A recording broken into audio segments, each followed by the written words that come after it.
Astroprognoza za 2026. Jarac, znak i poznak, savet. Budite ono što jeste, strpljivi i mudri da bi dosegli potpunu stabilnost i slobodu. Odluke su donesene i krećete u realizaciju, međutim, utisak kakav ste do sada ostavili na drugi i vaš trenutni entuzijazam i svojevrsna agresivnost u nastojanju da se ostvarite su u raskoraku. Iako ste vi najvažniji, pokušajte da ne idete u krajnosti, niste sami na svetu. Vrlo brzo će vam neki kontakti sa drugima biti od koristi, te ne zatvarajte vrata koja ne morate. Pošto je mudrost ipak prevladala kriticizam, na početku proleća uživate u društvu drugih koji su tu za vas, a posebno vaš tihi partner.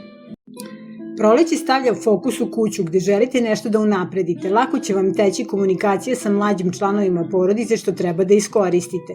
Kada sve procveta i slobodnim jačevima će zaigrati leptirići u stomaku, ovo je moment da neki od vas uzvaniče svoje veze. Iako ste srećni, ne preterujte u očekivanjima. Dajte više nego što dobijate, višestruko će vam se vratiti.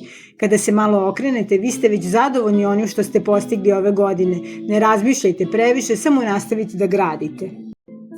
U toku leta i dalje stavljate fokus na emotivne i javne odnose. Sada je vreme da stvari posložite onako kako vama odgovara, što ćete uspeti kroz mirne razgovore, a ne naredbe i očekivanjima.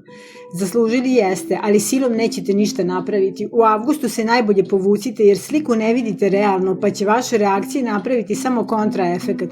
Vi ste jarac, strpljivi ste, pa sad to i pokažite. Jesen donosi potrebno razjašnjenje.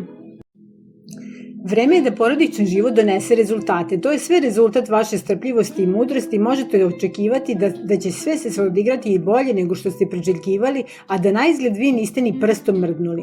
Vreme je da se malo opustite kroz druženje sa prijateljima. Pa ipak, da li ste vi ikada u potpunosti opušteni? Držite uši otvorene jer upravo u ovim okruženjima možete dobiti pomoć ili informacije koje se odnose na neke vaše dugoročne planove. Kako biva sve hladnije, vi ste svoj na svome. Jasno se izražavate, imate dovoljno energije da uradite sve što poželite. Kada bi cele godine bilo ovako, od vas zavisi.